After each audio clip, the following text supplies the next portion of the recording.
Telemetry indicates input eject. Roger that, Control. We'll keep walking. This is the query. We're on him. Lead the way, sir. It's a pleasure to fight with you at last.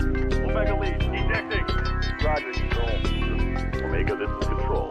We shall lift off of the second dropship. Orders? This is Forward 3. The gantries are retracting at Gamma launch site. They're at full power and counting down to lift.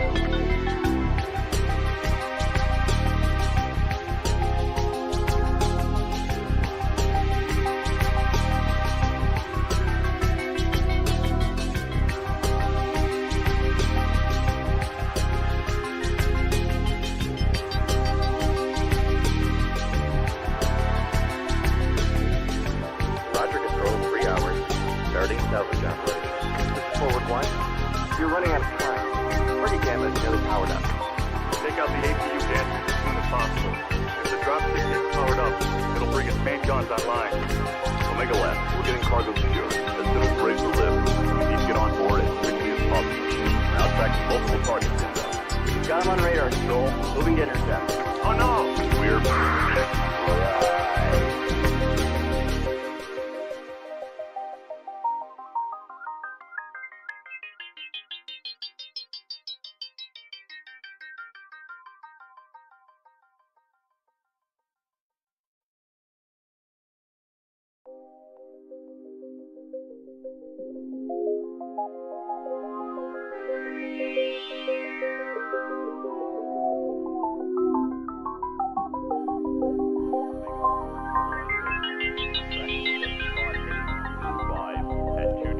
meters altitude. Telemetry indicates input eject.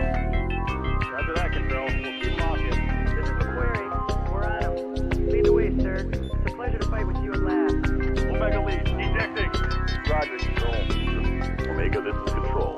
We shall lift off of the second dropship. Orders?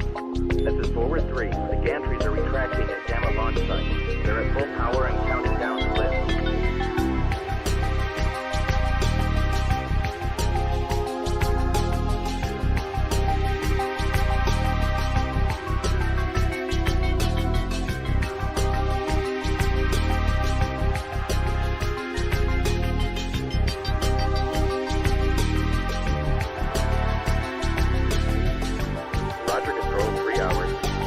Salvage operation. This is Forward 1. You're running out of time. Party Gamma is nearly powered up. Take out the APU gantries as soon as possible. If the dropship gets powered up, it'll bring its main guns online. Omega left, we're getting cargo secured. As soon as we're ready to lift, we need to get on board as quickly as possible. We're now tracking multiple targets inbound. Got him on radar, Control. Moving to intercept. Oh no! We're...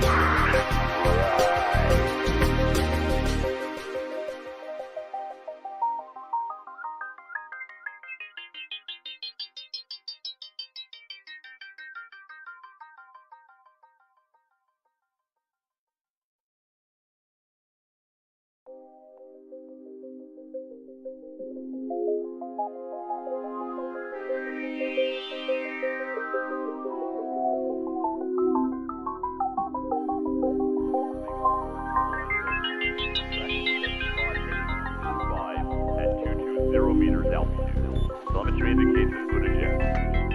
Roger that, Control. We'll keep walking. This is the query. We're on him. Lead the way, sir. It's a pleasure to fight with you at last. Omega lead, ejecting. Roger, Control. Omega, this is Control. We shall lift off of the second dropship. Orders? This is Forward 3. The gantries are retracting at Gamma launch site. They're at full power and counting down to lift.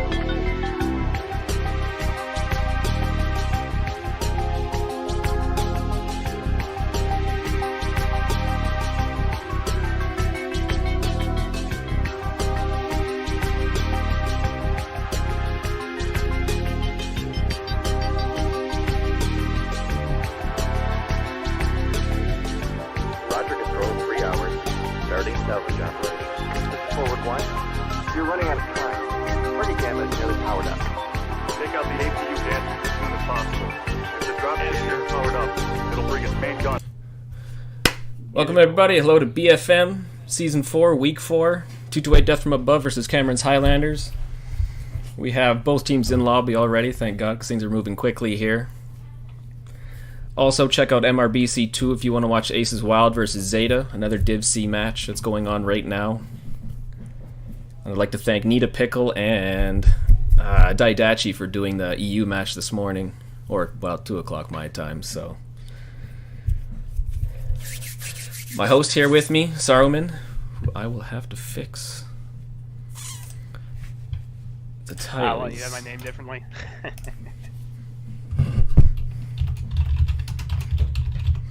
How dare you? I'll have to stick my Uruks on you. Haha. Good enough. Or do you want the full title? Saruman's fine. Alright, so we got Tourmaline Desert or Desert in match 1, depending where you're from. 275 ton, 300 ton, Seabull only variants, max 3 of any chassis across any 5 drops. And 3-point conquest. And it looks like both teams are locked, so we're just going to jump right into this. So far, 228 Death from Above has said that they're locked. They're ready to go right now. Cameron's Highlanders is about to be locked, so they're just jumping into this. Either they want to go to bed early or they just want to wipe the floor with each other. Either or. I'm just glad to have everybody on point tonight. I mean, they do have 15 minutes technically to figure things out, so I know 228 likes to take that full amount of time. RJ here's watching in the chat, so he'll know. Or if Iron Kilo is, they like that shit too. Okay, Orbit Rain and 228 Death from Above are both locked. We're good to go. Oh, I'm the launch guy. Alright, 3, 2, 1. Let's go.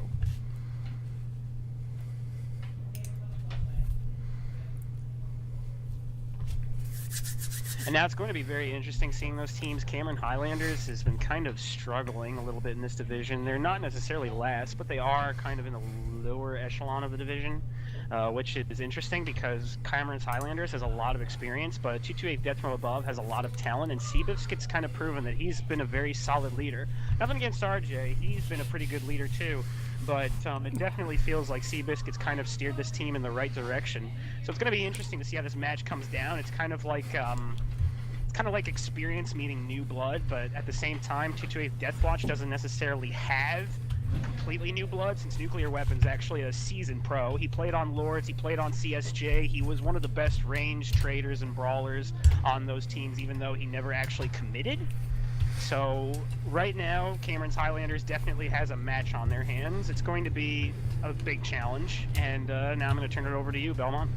Well, I know RJ, he's pretty busy doing a lot of the stream and stuff, so maybe it was time to let Death from Above go to somebody who could dedicate more time to it. Not saying RJ did a bad job, but he's had fun with the team for a long time. But actually, tell me what you got on Cameron Highlander's side.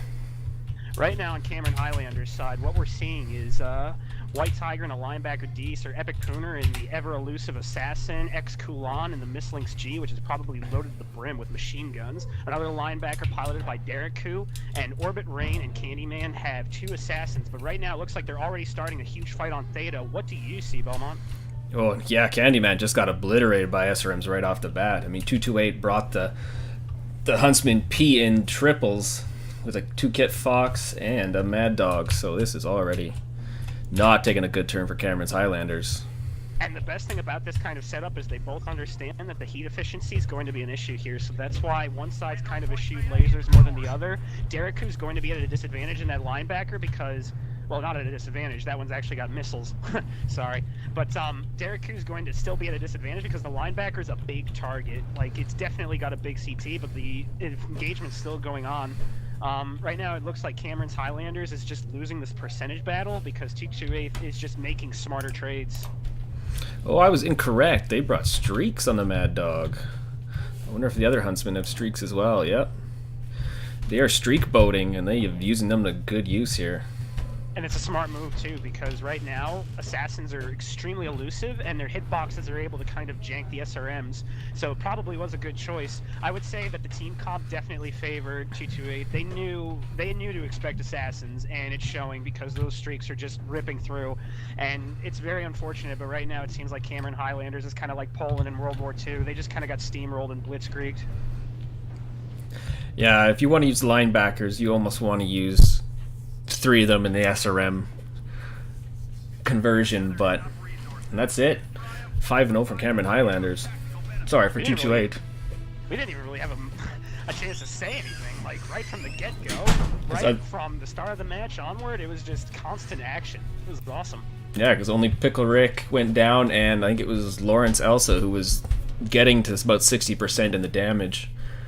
And now, if you see the damage, Seabiscuit, Stranger, Bombing Jupiter, they were in Huntsman's. I'm guessing that those were a mix of streaks or SRMs. Nuclear Weapon was also bringing streaks in the Mad Dog, so the damage might be a little bit inflated, but it was easy to see that the streaks were extremely effective against the Assassins. Yeah, no doubt about it. And we can bring up the map strat now if you want. Oh, it's not telling me who won. That's why. Right.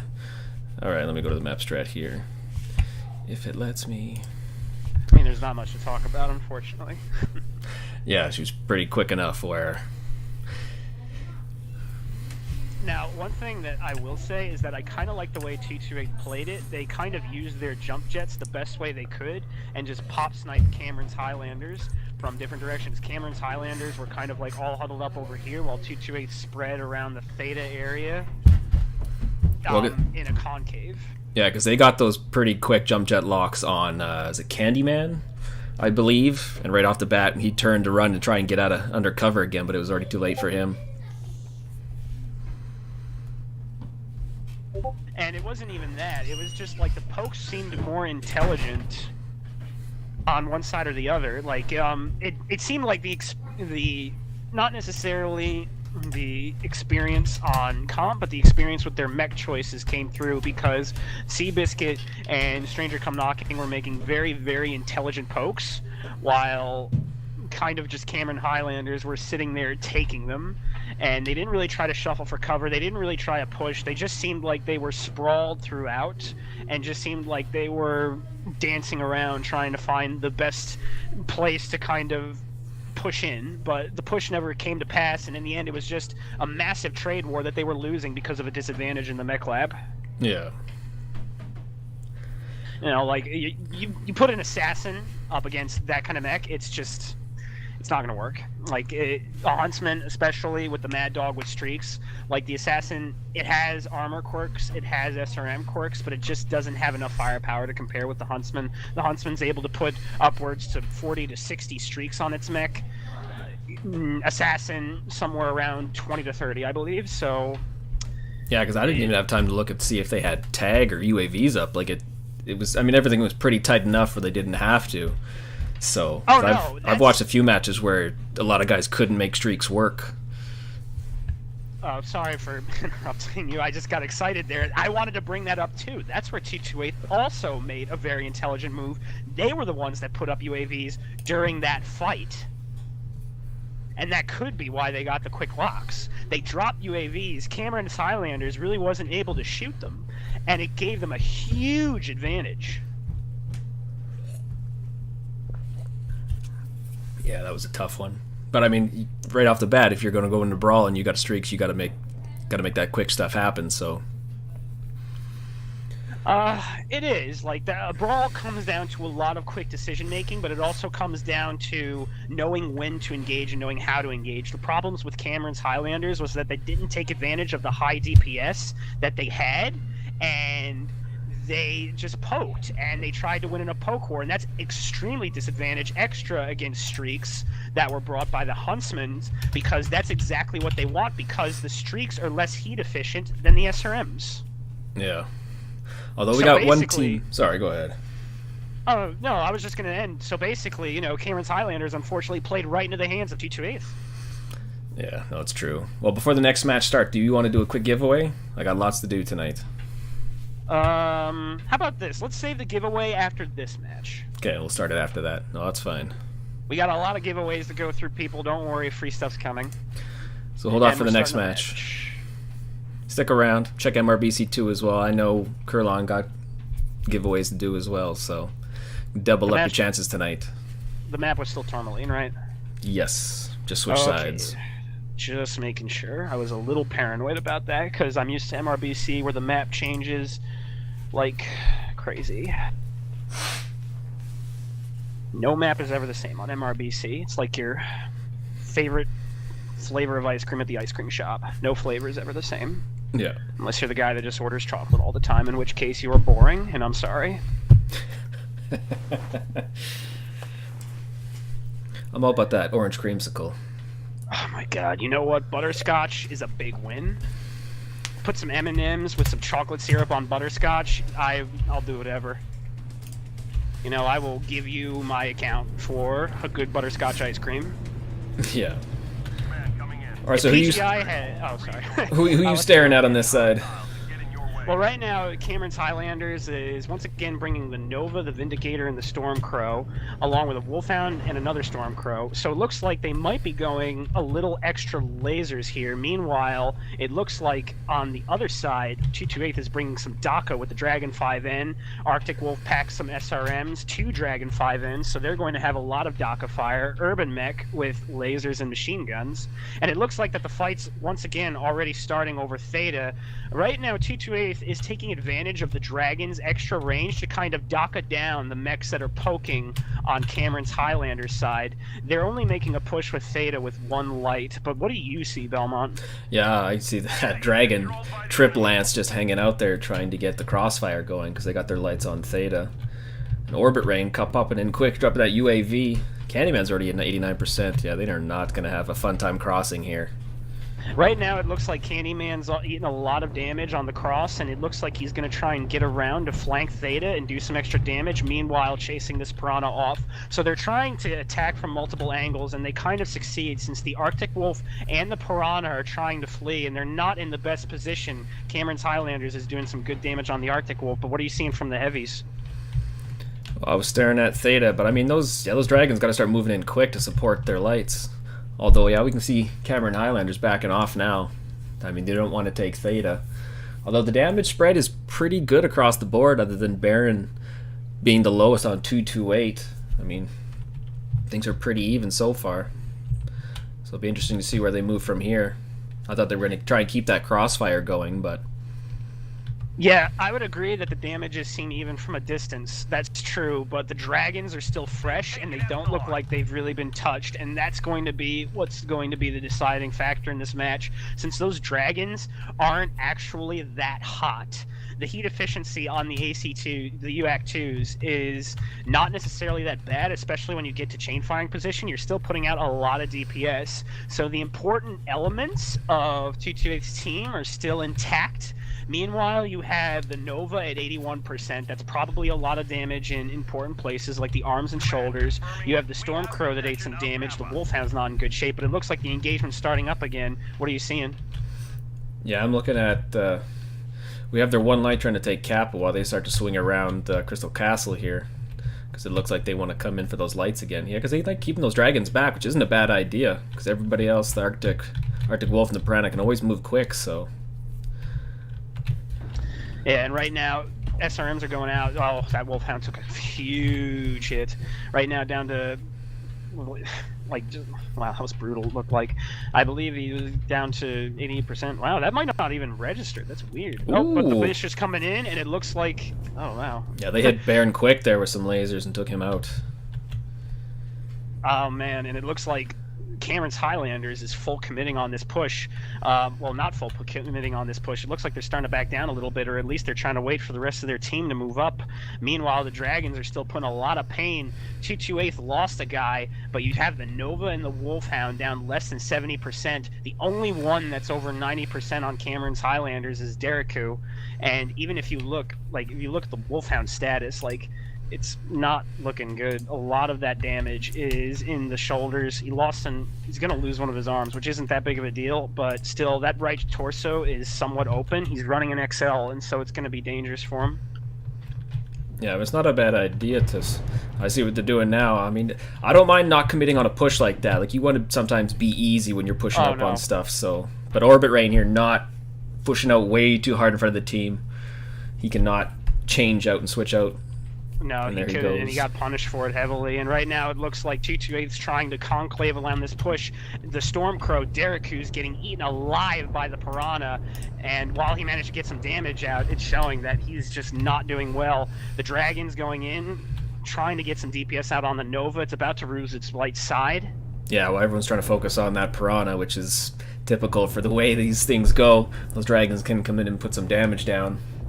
And while it looks like... And look at those UAVs. 4 UAVs up from 228. Yep, they're prepared for this push, and while it does look like right now that Cameron's Highlanders is dominating on the cap, it deserves to be known that 228 is still very much ahead on tickets, and it would take Cameron's Highlanders at least a minute or so in order to line up with these tickets. That's a minute of trading that they're going to have to not do, a minute of pushes that they're going to have to not do, and a minute of tucking down that they're going to have to do in order to preserve their mech, since they're just eating a lot of damage. Right now the Nova's at 34%, lost an arm. Yeah, he took a lot of fire trying to get back down there. I don't know if he forgot that he had jump jets or just wasn't thinking, because at this point the Piranha could almost go down there and finish all 3 of them if they weren't paying attention. And right now it looks like that... Oh, I do not like this flanking maneuver. It's too wide. Although Pickle does have a red and yellow leg, so he is not in a good position to be chasing them down either. And this is kind of what I was referring to before. Like, the damage numbers were even at the beginning, but the point is that the Dragons were completely fresh, and these are the mechs that are going to decide the action. You look at Seabiscuit, his left leg is orange, sure, but with the range he has, he really doesn't need to worry about having a bad leg, especially when the caps really aren't that far apart from each other. Although Candyman coming in here with Sir Pawn and Kulan trying to finish off Stranger Come Knockin'. And he's not getting the shots in, and not only that, but it looks like, oh, they are focusing the right side, which is where the Dragon's Arm is, which is good, but it's just not enough. It looks like 228 is going to clean this up, since it's just Candyman and the Wolfhound. And he almost had Stranger too. I think he shut down for a second there. Yeah, he did. He just couldn't get the right burns on. He had Stranger exactly where he wanted him, but then Lawrence came in with the cleanup. Being the second dragon, you know, you have those 2 high-range components that are kind of able to cover each other, and there's really nothing you can do if you don't have a solid push, and if you're not able to axe one of those range components out immediately. You know, the dragons were able to easily support each other. If one was jumped on, the other 2 was able to take advantage by getting maximum amounts of range fire, clean range fire, by not being pressured. Yeah, no, that was beautiful way to do it with that long range fire. And I think the worst part is that it seemed like for a while Cameron's Highlanders kind of had the advantage a little bit. The push was promising, but the push stalled in the worst possible position. Yeah. And you look at those damage numbers, 2,700 plus for Lawrence and Stranger Come Knockin' in those dragons. And you got Sir Epic Poner and the Vindicator 400, which you don't see a lot of, thank goodness. He's bringing some old school IS mechs back. And you know what? Nuclear Weapon, even though I talked up a lot during pre-match, he was in the Urban Mech. The Urban Mech has a very interesting role on most teams. It's kind of like a mix of a tank and a light because it's got so much armor. It can move decently fast. It's over 100 kph, but at the same time it's able to eat a lot of punishment because A, its armor quirks allow it to eat a lot of punishment, and B, its entire hitbox component, its anatomy, is extremely compact. So if you think you're shooting its side torso, it's very easy for it to twist into its arm because everything's kind of pushed together. It's not easy to focus a component out like a Wolfhound where a shoulder is easily identifiable, or a Jenner where the torso sticks out like, you know, like a cold sore, or like a Wolfhound whose shoulders are also very pronounced, or an Arctic Cheetah who has big legs. It's very hard to focus down a component on an Urban Mech, and as a result, Nuke was able to do his job decently by absorbing some damage, but most importantly, Lawrence, Elsa, and his other dragon friends were able to pretty much just clean up the game. Yeah. And now we can do a mech pack. Mech Bay? We ain't that rich in BFM, come on. I wish we were. I would have, you know what, like, I'm enjoying the direction PGI is going in. These patches are amazing, but it'd be great if they could grace us with mech packs, you know? At least like an Urban Mech pack. Come on, there's nothing wrong with an Urban Mech. All right, let's load up the MRBC. Are you on? There you are, Saruman. Get rid of you. Get rid of me. Oh, really? You had to get rid of me? No. Yeah, we gotta get rid of the shoutcasters. And But I'm an admin and a shoutcaster. I get free things. No, you gotta go on. This is paid. You gotta go on MRBC 2 for that. But let's do this giveaway for Mech Bay.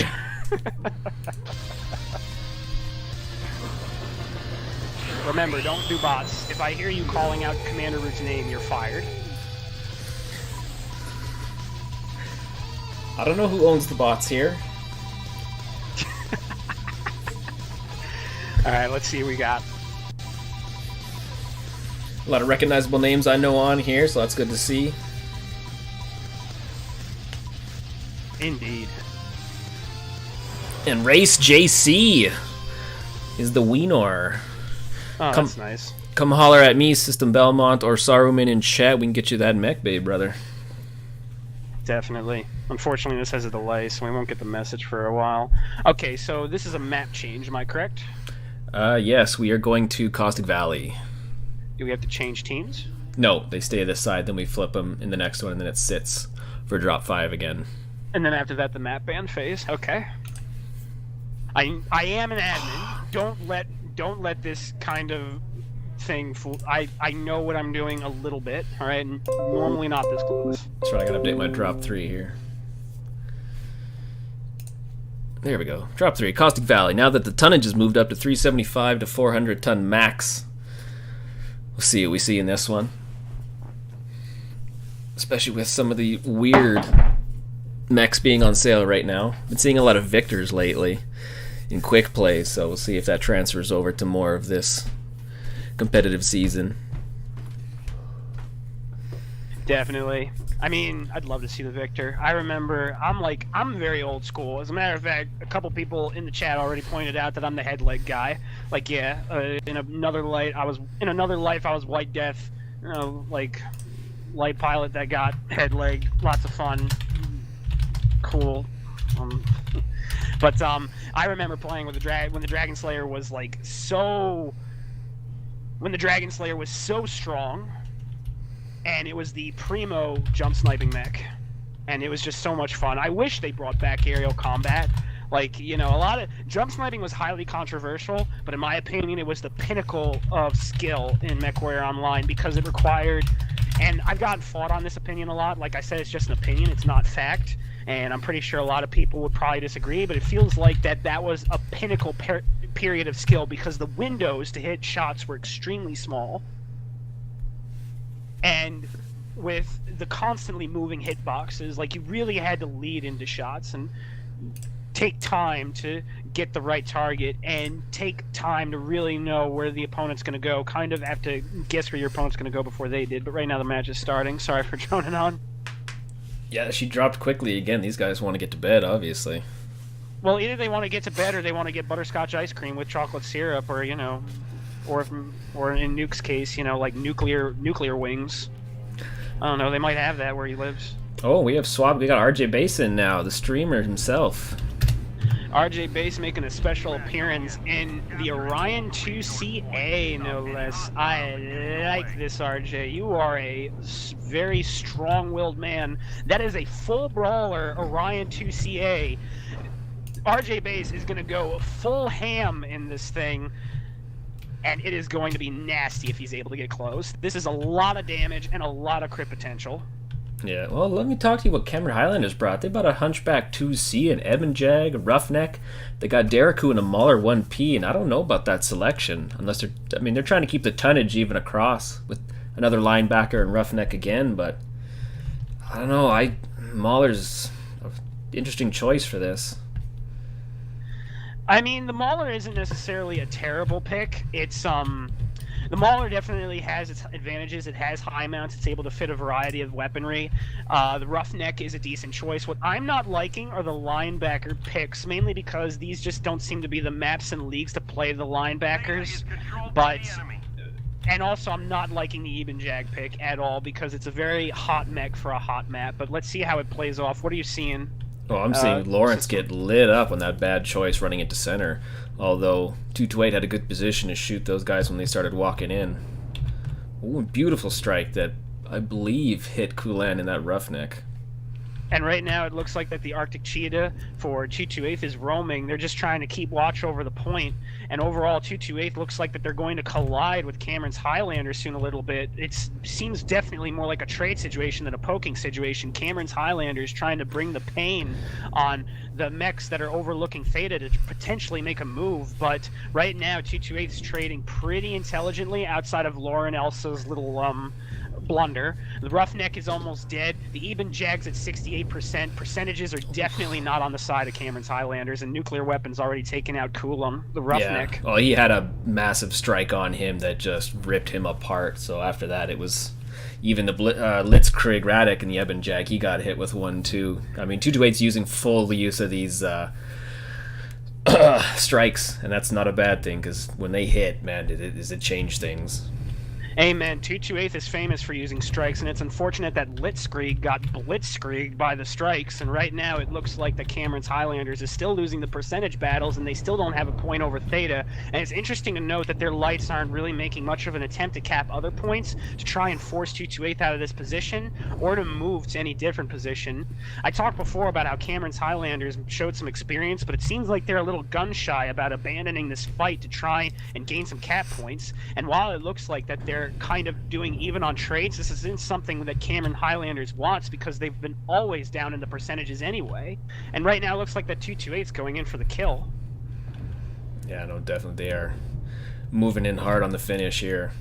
I mean, Yep, 'cause I and know it's Orbit over. Ray, and since he's a founder, I've seen him for a long time. He's got a lot of experience, but with the way things have changed with 228 Death from Above since the stock tournament, I mean, things have completely went flip mode for them.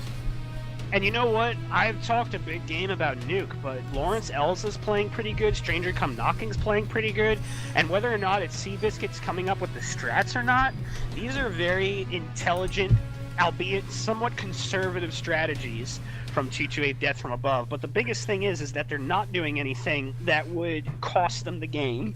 They're playing a solid game management style play here, where they're just taking the trades that they can get. They're making plays to secure caps, and they're either taking it to their enemy in more conventional brawl strats, or they're just out-trading the enemy by constantly forming long concaves and attacking from different angles. Yeah, and I mean, you can see it with Stranger and Nuclear getting 700 plus damage as well as 5 of the kills. Now, I don't know if Cameron's Highlanders has any players from the higher divs, but I mean, in theory, if they don't, I mean, they didn't do a bad job here. They were still close on a lot of aspects, but I think they were just having trouble getting around that corner. And when they did, it was only I think it was the Roughneck and the Eben Jag against a Fafnir and Annihilator. Like, that's not going to end well for you. And like I said, the Ebon Jag, it's not an ideal mech to trade with on this map. It is too hot, and its hitboxes aren't ideal for trading either so much because its torso is very wide. There's a lot that doesn't suit the Ebon Jag in this kind of map. I definitely question that choice because it just didn't seem like a good one. And, I think we can give a second mech pack now, can't we? Mech Bay? Yes, we can do another Mech Bay. Since I haven't even... RJ's giving us flack, as always. Because RJ hasn't been streaming this season either, so... No, he's being helpful. I appreciate it. He's a seasoned guy, so, I'm not going to argue with him. Oh, He knows what he's doing. It is true. He's been around here for a while doing this, so... Why will you not load, you hunk of... There we go. Alright, let's give out that mech pack. Let's add some new viewers again. Is there any way you could just keep me in? Just add my name real quick. I told you, you can just go into MRBC2 and try to win there. I wanna. Can I get paid, please? I wanna win. I wanna win here. So I'd like to get paid too, but let's rock and roll. See who gets some Mech Bay. Fine.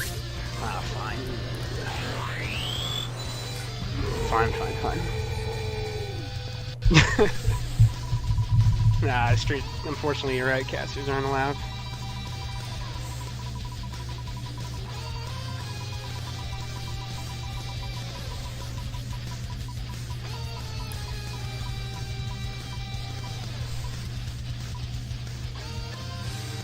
And Paul Volker, you have won a mech bay. I think you've won something from me before. That name looks familiar. But Paul, don't let the chat know that. They're going to immediately scream rigged. No, we're talking from a while ago. Well, Still rigged, man. They'll still say it's rigged. I speak for the people. I already had someone win two things on my first 2 casts. I can't remember who it was now. But Paul Volker, if you're there, find me in chat system Belmont or Saruman. You can holler at him. And let's come back. Because we are 3-0, 18-4 for 228 Death from Above against Cameron's Highlanders. Yep, and you know what though? Like, some of the matches, like, even though Cameron's Highlanders didn't necessarily come out with a win later, they still put up a very good fight, and I believe, System Belmont, that you're hot miking. Oh, that would be my toilet above me, being flushed. Okay.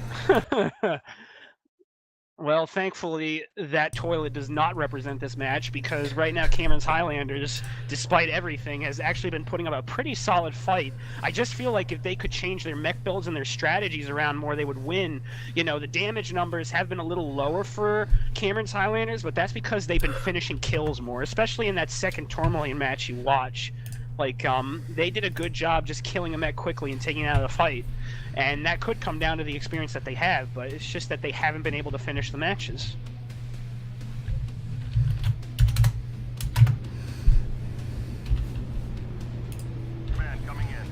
Alright, Belmont, give us a mech rundown. Alright, I'm looking at Cameron's Highlanders right now with Orbit Rain in the Mauler, Sir Epic in the Hunchback, Deriku in another Mauler 1P, Kulan, White Tiger, and 2 Onion 2CAs, and Candyman in the Piranha 1. It looks like they want to brawl this time. Yeah, and it looks like T2A might be asking for the same thing. You still got RJ in that Orion 2CA. You know that they're going to bring some support for that. Fafnir, kind of a more rangy mech. The Hunchback 2C can go either way. Let's see the build on that, actually, because if it is what I think, yep, it is. 2 UAC 20s. Oh, man. Seabiscuit bringing firepower to this match. The only way that this could be better is that those were LB 20s, but I'll forgive you, Seabiscuit. That's a great build, and I expect great things from you, sir. Lawrence also bringing the Arctic Wolf nuclear weapon, bringing a trademark Annihilator, probably one of the best trading mechs in the game. What are you seeing from the guys going on the field, Belmont? I mean, we got both Maulers from the Cameron's Highlander side with the 4 LBX-10s. So, I mean, they want to move in there with Kulan actually running the same build RJ had. And then White Tiger with a little bit different with 2 medium pulse. He's going to be hot in that thing. And the heat is not necessarily showing right now because he's just getting striked all the way back to Kingdom Come. Or Timbuktu, wherever. And right now it looks like the trades are not going well for Sir Epic Poner. He's losing a lot of these trades. Yeah, I think that's Seabiscuit tearing him a new one in his Hunchback 2C. Yeah, they came in for the push hard, but Sir Epic shouldn't have been the one pushing it with the damage he had already taken right off the bat. Candyman taking a terrible route in the Piranha. I'm sorry, sir. Press F for your pay respects. Stranger come knocking, got focused down in the Fafnir. Good choice. Big mech, easy to kill. But percentages still aren't favoring Cameron's Highlanders. This was not an ideal push. The percentages are completely against Cameron's Highlanders. Sir Epic Poner already dead before I could even say his percentage. Right now, Deriku in the Mauler, 41%. Kulan at 48% in his Brawling Marauder. And right now, it looks like that they're just bringing the pain. I mean, it was Seabiscuit letting it ride. Yeah, it was definitely smart for 228 to drop those strikes quick off the bat because that puts those percentages. It starts hurting everything right before they get in quick, right? And it doesn't help that Lawrence Elsa's Streak Mech was pretty much able to shut down the Piranha, and this is just a cleanup. The Piranha definitely should not have been leading that push. I feel very bad for him because, you know, being a light mech, getting streaked is the worst. It is the worst. I'm going to say that a third time. It is the worst. But in the end, the Piranha led the push. The mechs that shouldn't have led the push led the push. You had the Hunchback 2C that was kind of in the front trying to rotate out in Orbit Rain.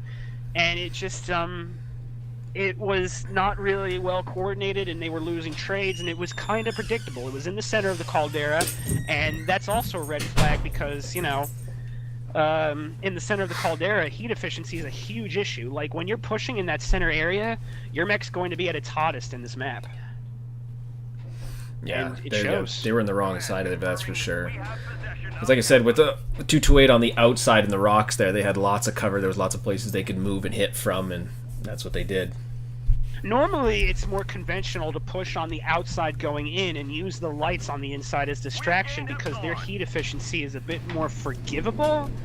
But as we're saying that, you know, like the lights kind of just ran in and it was streaked and its life ended, I think I actually saw the pilot's soul come out of the mech's body. In all honesty, that's how brutal that streak kill was. Yeah. Well, I mean, Orbit, it didn't do too bad of damage with Orbit Rain doing 524 there. But then, yeah, you look at the 228 side with that 652 and 641 from RJ and Nuclear. I accidentally left. How much damage did Seabiscuit do? Please tell me you did a lot. 368, 2 kills. No! Oh, man, I love that mech. I was hoping it was going to be the MVP. Oh, well, next time. I mean, 228's been really smart about these drops. Like, the amount of UAVs and strikes they have, like, they are obviously running 4 on each mech. You know, they are loaded to the T. And that's something a lot of people forget is, you know, that it makes the difference when you have those consumables. And I already told you in chat, everybody screamed rigged on your Paul Voker thing. I told you. That's because you told them.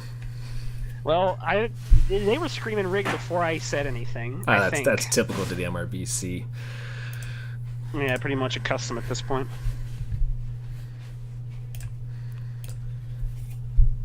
Oh, always forget I gotta do the... Another gift pack. Oh, and I forgot how many kills they got. Damn it. Sure, go ahead. How many kills did Cameron's Highlander get? 2?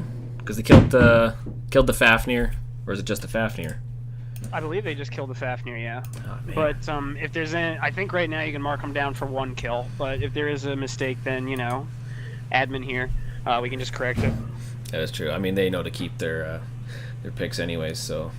Oh, if they're already banning, we should probably do the last Mech Bay giveaway before we start doing the 1000 MC, so stay late. Bless you, sweet Lord, Jesus. Let me get over there quick.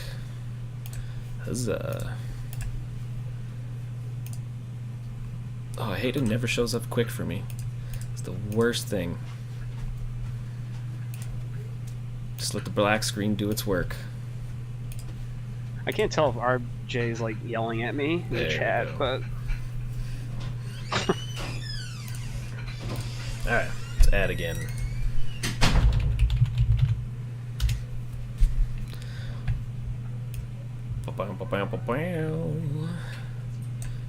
Get rid of me, get rid of you, because we don't get free stuff, and let's rock and roll. Yeah, we don't get free stuff. That would be unprofessional if we did. That'd be almost like a bribe if you think about it. Yeah. You know, looking back at the replay, it seems like there's still a lot of Sir Epic Poner's damage might have even come from a strike because he really, really, really did eat a lot of... He ate a lot of lasers and AC fire on that opening push. And Poor Decisions TV is the winner. Oh, really? Come holla at me, System Belmont, or Saruman in chat. We can get you something nice. Give you a new garage. Basically what it is. Will you have a Lamborghini there? Up in the Hollywood Hills? I will not. Old meme. Okay. Yeah, 24-5, 4 and over, 2-2 deaths from above. So we are playing on mining. Yep, and looking back at the replay, Stranger Come Knocking in the Fafnir was the only death. Oh, it's good to see someone's actually in chat that's talking. People asking me for stuff.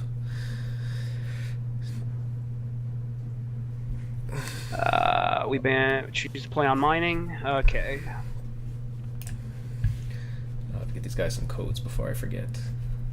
I'll have it out of the way.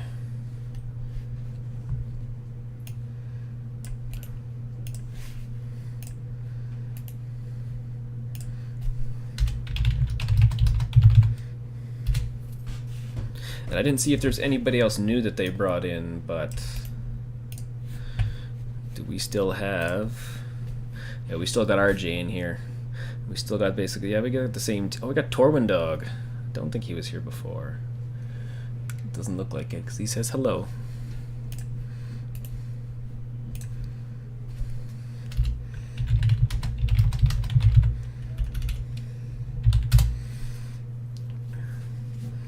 There we go. Got those two done. Don't gotta worry about it. And we are good to go. Unless my co-host here has ran to the bathroom without letting me know. No, I'm here. Oh yeah. Oh, we're ready to rock and roll then. Final match. And it looks like I actually made a mistake already. A user corrected me. The Piranha didn't lead the push, even though I saw a little mech run to the front from Cameron's Highlanders side. I guess I was mistaken. Apologies. I don't, well, because it was the Hunchback. He was hit with a bunch of strikes, a bunch of DACA, and then he went around the stride and took the center, and everyone came behind him. Yeesh, not a great. A blunder on my part. Hoy vey. That's like comparable to a 12 damage panic button run. Oy. Sorry. Much love, panic button. You're a better man than I am. And let's. Oh, of course, doesn't want to show me nothing yet.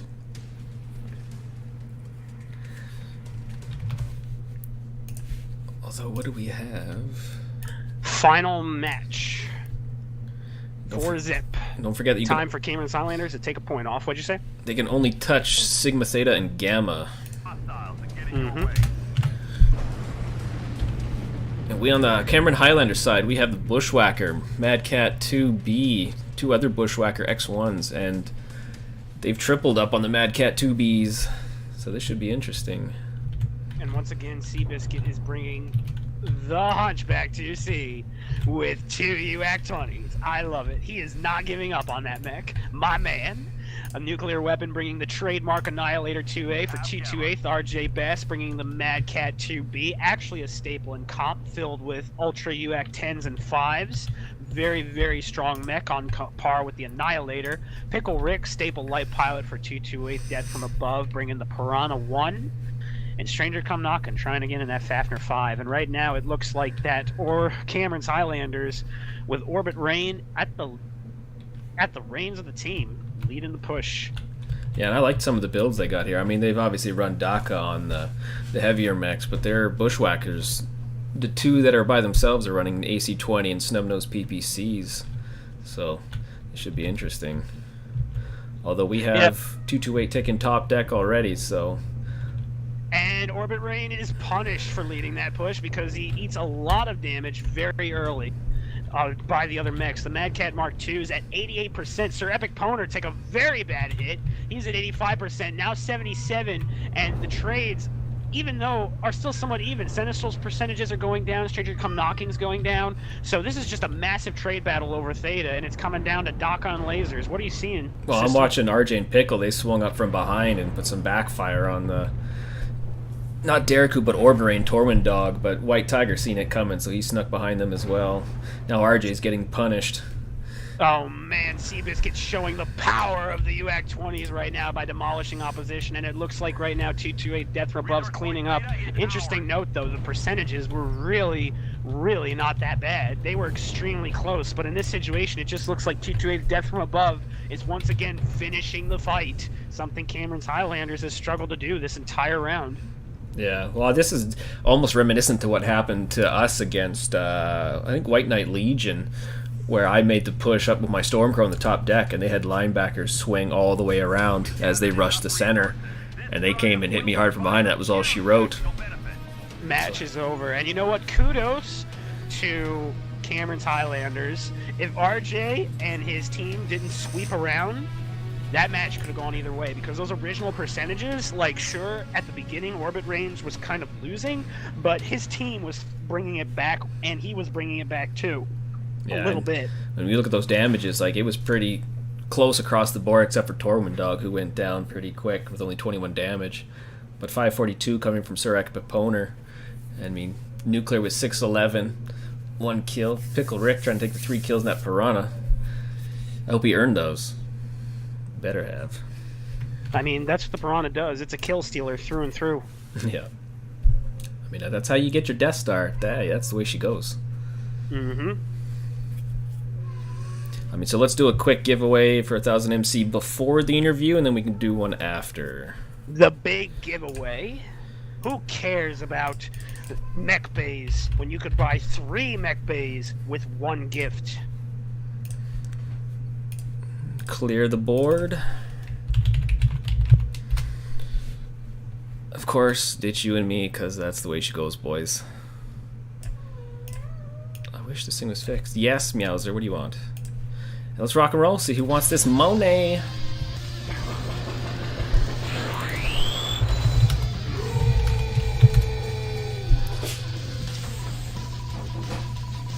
Also, make sure you send a message to Poor Decisions TV to tell him to get his mech bay code. Don't forget about him, because he is messaging me in chat.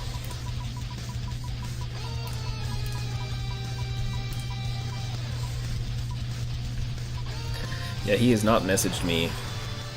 He's messaging me. And we got... Right now. How the hell am I going to say that? Zarnielts. Whatever. I don't know, man. I don't speak that. Zarnielts. You have won 1000 MC, brother. So come holler at me, System Belmont in chat, or Saruman. And get some cash money for this game. Buy yourself some nice things, like some deckless. Okay.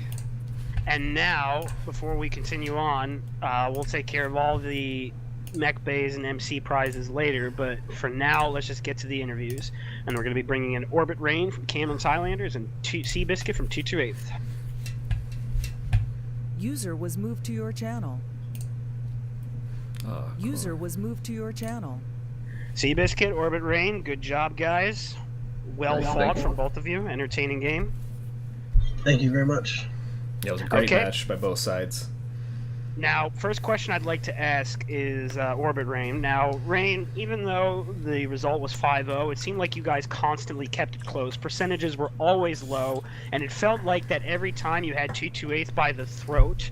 What would you say is the biggest? What would you say was the biggest issue in not being able to really finish those percentages? Since you were doing very well damage-wise, and there were some situations where you were able to get the quick kill, but it seemed like you guys struggled finishing overall. What would you say is the biggest cause for that?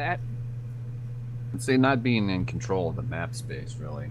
That'd be the first thing. Like, the whole thing, it felt like they had better control of the map. Like, all of them. And Well- then I'd say later in the matches, though, it probably would be the mayhem of and not getting on the same target, really. Well, I mean, were the strikes a problem for you guys? Because it looked like they were. We were talking about that. Like, you guys did a great job with the strikes. And we were like, you know what? We need to work on our strike game. Because I And did now, sorry, Belmont. I just No want to ask Seabiscuit this, since this is something I wanted to know. Now, Seabiscuit, now before I ask this next question, I want to make sure: are you the one that does the team strategies? I like to say I'm a big part of it. I do like the overall. This is what our initial plan is. This is the mix we're taking, and then kind of in game we like to go with the flow after we know what we're doing at the beginning of the drop. Okay, so for now, I'd like to talk about your ideas. It seemed like that you did one strong brawl push on Theta and drop one, and then after that you kind of played it safe, played it a bit more conservative, and stuck with range. Why did drop one stick out to you as a drop where you felt that you had to play aggressive brawl with streaks and SRMs? We think the very first drop is basically going to set the momentum for the whole match. So if we set it up with our highest percentage chance to win, we think is with that streak deck, then it's going to set our momentum to be really quick for the rest of the rest of the match, basically. So were you trying to push them into assuming you guys were going to do brawl for the most of the drops? Pretty much. Yeah, because we were kind of surprised to see that those triple dragons roll in that second drop, but I mean, keeping them back at range was definitely a great way to run that second match too. And now, another question I'd like to bring for Orbit Rain, and then after that, Seabiscuit, I'd like to ask you a last question as well. Like I said, I don't want to bombard you guys with questions. Oh wait, hold on. But Orbit Rain, during during the push drops, it felt like you really got aggressive on your pushes, and you were really trying to kind of just jump on the team. Now, sometimes this worked, sometimes it didn't. Could you just walk me through your thought process on just constantly going with push decks and push strategies? I think it's the easiest thing to get people all on the same page to do.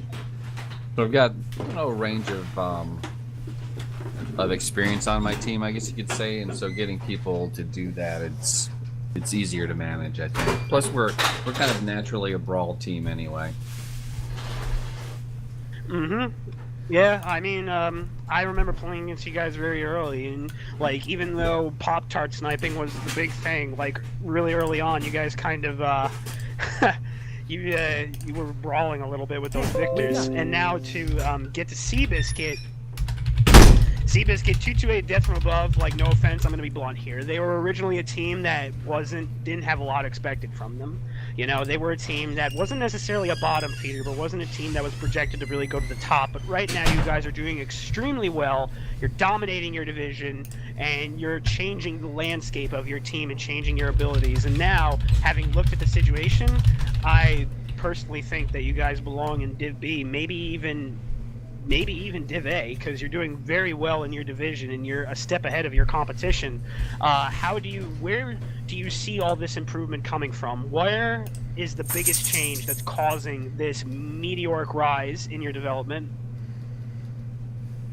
I think the biggest thing that we've seen is we actually want to play the game. A lot of the other 228 teams, I guess they're burnt out on MWO, but Death from Above, RJ had some issues, and I stepped up and took the reins of Death from Above, and I basically doubled our practices and got some help from people that I knew here. And Panic Button and Iron Kilo were helping tremendously, and now Lawrence Elsa and Stranger Come Knocking are like my right and left hand, and Pickle Rick is right there as well. So basically playing, 40 to 50 hours a week, practicing, trying to hammer this out. We want to be Div A, so we want to be competition for Salt Foxes and Black Watch and Wild Ones for that. We actually scrimmed Wild Ones on Sunday to get ready for this match. That's where we got the Dragons from. Well, I don't mean to give a dig at Swamp Foxes, but you're still in the league and they aren't, so I personally think that you got a bit of a step up on there. Sorry, had to do it. But anyway, you guys are doing a wonderful job right now. Tell Nuke that White Death loves him, says hi. Excellent match, Seabiscuit, well-deserved win. I hope you guys do very well on the rest of your matches. Orbit Rain, great match. You guys were very close against what seems to be a highly competitive team. I would hope that both of you guys keep striving to improve, because those were extremely strong matches, and despite the 5-0 result, they definitely seemed a lot closer than they really were. Good job, both of you. Thanks, Armin. Thanks. Yeah, great games over. Yeah, thanks guys for coming. There was some good matches to watch and run through. Yeah, excellent matches. Lots of fun. All right, you guys have a good one then. Yeah, have a good night, guys. Talk to you later. Yep. Good luck. Wish you the best. You want to move them out, User Sarman? disconnected from your channel. User disconnected from your channel. And we can do the They can last. disconnect. Wow, they can too, yeah. Usually be like, yeah, thanks for coming. They Boop, have see you later. fans. They can click the X button. All right, well, let's do the last giveaway before we shut her Alright. down. But anyway, Poor Decisions. His name in game is Poor Decisions without the TV. Man, making me do all this work. Because I knew he was there. And he yeah, was I don't talking, think so. there's much to say. The Mining Collective map, I think we've already said what we needed to said about it. Like the trades were very even, the match was very even. Orbit Rain took a lot of early damage on the original entry onto the ramp. And when the brawl ensued, however, RJ kind of moved with the rest of his team to the back and was able to get key kills and do what, Cameron Highlanders couldn't and finish it. Yeah, that was definitely tough for them. We almost have a winner. Winner for what? For the giveaway. Oh, okay. I thought we did it already. Sorry. I'm doing it right now. Paul Volkner almost won again. Mi K Shen. Holler at me, System Belmont, or Sourman in chat. We'll get you some shit. Well, right now, let's get Poor Decisions his stuff, since he's been messaging me. He says Poor Decisions is his in-game name. We should hook him up. Damn it, why has he got to make it so difficult? It's hard to find. Well, the thing is that right now you're not in Twitch chat, so they really can't message you. I'm here. What are they talking about? These guys are drunk. Maybe they are, but I don't see you either, so I assume that I was taking control of it. Maybe I'm drunk too, and I don't know it. Oh, I'm not admin either, so it doesn't pop up nicely. Okay, now I see you, System Belmont. Hopefully they'll start sending you those messages now. Yeah. Alright. But those some good drops. I mean, 5-0 for 228. 5 kills from Cameron's Highlanders. I mean, yeah, like things... That last drop definitely could have been closer. Oh, I've been not hot micing with you, so been talking a lot of shit, but... thank you, Saruman, for co-casting with me. I'd like to thank the teams for letting us shoutcast. And don't forget, if you if the MRBC 2 stream hasn't ended, it should still be there. And to check, we should be running the EMP on Saturday at 8 o'clock with Toaster again, to see if we can get another team to drop out.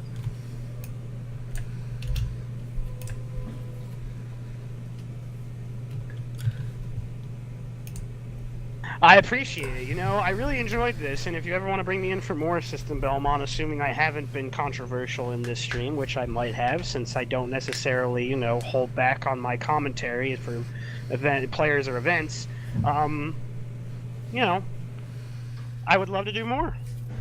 That sounds good, but I think we only got a week left too, so it's going to be pretty tight. Mm-hmm. But you holler at me. We'll see. I got to see what teams. Never these teams ain't freaking posting nothing anymore, so it's rough on me.